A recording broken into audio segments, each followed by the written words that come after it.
আসসালামু আলাইকুম everyone, welcome my blog rabbit এগ্রোস। বরাবরের মতো আমি এমডি আসাদ হাজির হয়েছি নতুন একটি আপডেট ব্লগ নিয়ে। আজকেও আমাদের এনিমেলগুলোকে আপনাদের সঙ্গে শেয়ার করার চেষ্টা করব।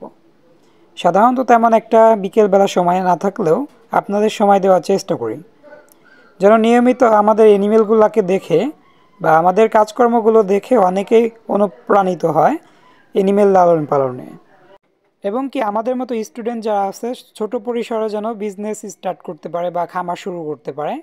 সবাই তো আর এনিমেল পছন্দ করে না, আমাদের মতো এনিমেল লাভার যারা আছে কেবল তারাই হচ্ছে আমাদের ভিডিওগুলো দেখে ফলো করে কিছু একটা শুরু করতে চায়, যেন স্বল্প পরিসর থেকে শুরু করে আমাদের মতোই যেন সফল হতে পারে। এটাই হচ্ছে মূল উদ্দেশ্য, প্রতিনিয়ত আপনাদের ভিডিও বা আপডেট দেওয়া। আর আমাদের যে ঝুটিওয়ালা তিনটা হাঁস, মানে দুইটা নতুন বড় করা হয়েছে, এখানে হচ্ছে তিনটা টোটাল, তার ভিতর হচ্ছে দুইটা বাচ্চা আমরা নিউ অ্যাডাল্ট বড় করছি। এগুলো বয়স হচ্ছে 4 মাসের মতো, হয়তো তেমন একটা হচ্ছে হিসেব রাখা হয় নাই।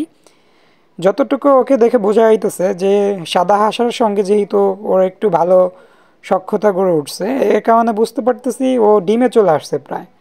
আগামী 1 থেকে 1.5 মাসের ভিতর ও হয়তো ডিম দেবে, যে কারণে মূলত হাঁসার সঙ্গে ওর একটা ভালো বন্ডিং তৈরি হয়েছে। এছাড়া কিন্তু হাঁসার সঙ্গে তেমন একটা কোনো হাসির সম্পর্ক ভালো থাকে না যখন পর্যন্ত ও ডিমে না আসে। যেহেতু ওর কিন্তু একটা ভালো সম্পর্ক হয়েছে, বোঝা যাইতেছে ও ডিমে চলে আসছে। যাই হোক, বাকিটা হচ্ছে আল্লাহ তালার ইচ্ছা। আর এপাশে হচ্ছে আমাদের খরগোশগুলা। খরগোশগুলোকেও প্রতিনিয়ত দেখায়, যেহেতু খরগোশগুলো আমার খুবই পছন্দের একটা এনিমেল, মানে খরগোশ আমার পছন্দের একটা এনিমেল অন্যতম। সে কারণে মূলত খরগোশগুলো আপনাদের দেখানোর চেষ্টা করি, যেন খরগোশ আপনারাও পছন্দ করে লালন পালন শুরু করতে পারেন।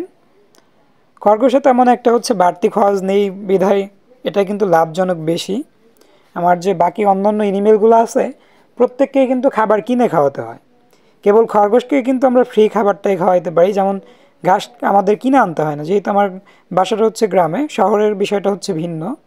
আর এ পাশে হচ্ছে আমাদের বাসার যে পিছন সাইড, এদিকে হচ্ছে আমাদের র্যাবিট ঘর, যে ঘরে হচ্ছে আমাদের কোয়েল পাখি থাকে। মূলত র্যাবিট ঘর দেওয়ার নামেও পিছনে অন্যতম একটা কারণ, এ ঘরে সর্বপ্রথম হচ্ছে আমরা র্যাবিট নিয়ে যাত্রা শুরু করি। সর্বপ্রথম 2020 সালের দিকে হচ্ছে এ ঘরে আমাদের ছিল দেশি মুরগি। দেশি মুরগি সব হচ্ছে রোগে আক্রান্ত হয়ে যখন মারা যায়, প্রায় তখন 20,000 টাকার মুরগি আমার মারা যায়। তার পরবর্তীতে হচ্ছে আমরা এই ঘরটা একদমই ফাঁকা রেখে দিয়েছিলাম, মানে লাকড়ির ঘর ছিল আমাদের। তার পরবর্তীতে হচ্ছে এই ঘরে আমরা খরগোশ নিয়ে আসি। খরগোশ থেকে মূলত আস্তে আস্তে আমাদের প্রত্যেকটা এনিমেল নিয়ে আসা হয়, মানে খরগোশের বাচ্চা সেল করে আমরা এক একটা এনিমেল নিয়ে আসি, এখনও যেটা করি। আর কোয়েল পাখির সেট আপটা হচ্ছে আজকে আমরা পরিষ্কার করছি, যেহেতু পরিষ্কার পরিচ্ছন্ন না রাখলে কোয়েল পাখি অসুস্থ হয়ে যেতে পারে, এবং কি আমারও খুবই বিরক্ত লাগে যখন ঘরে খুবই দুর্গন্ধ থাকে।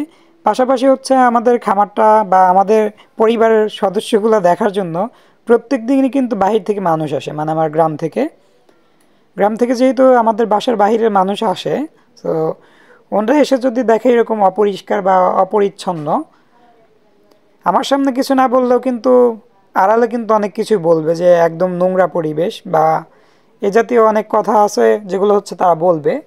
অনেকে সামনেই বলে ফেলবে যে এত গন্ধ কেন। এই বিষয়গুলো মূলত মাথায় রেখে কিন্তু আমি একদমই পরিষ্কার পরিচ্ছন্ন রাখার চেষ্টা করি সবসময় আমাদের র্যাবিট ঘরটাকে। আর এখানে মূলত আমরা কোয়েলগুলো রেখে দিছিলাম, মানে দুপুরবেলা হচ্ছে ঘরটা আমরা পরিষ্কার করি, তখন কোয়েলগুলোকে সরিয়ে ফেলতে হয়। তখনই মূলত আমরা এই কোয়েলগুলোকে এখানে দিয়ে দেই। আর এখানে দেওয়ার পর কোয়েলগুলো হচ্ছে কেউ কেউ ডিম দিয়ে দিছে, মানে এখানেই হচ্ছে ডিম পেড়ে দিছে। যেহেতু নির্দিষ্ট কোনো জায়গার প্রয়োজন হয় না, যেখানে সেখানে কোয়েল পাখি ডিম দিয়ে দিতে পারে। আর এর মাঝে হচ্ছে আমার খুবই কাছের একটা চাচা চলে আসে, মানে আমাদের যে হাঁসের বাচ্চাগুলো আছে হাঁসের বাচ্চা নেওয়ার জন্য। আমরা টোটালি হচ্ছে ওনাকে 5 পিসের মতো হাঁসের বাচ্চা দিতে পারছি, যদিও আরও বেশি চাইছিল। যেহেতু আমরা ঝুটিওয়ালা বাচ্চা সেল করব না মূলত, সে কারণে ঝুটিওয়ালা বাচ্চা দেওয়া হয় নাই, অ্যাবনর্মাল যে বাচ্চা ছিল এগুলো দিয়ে দিছি।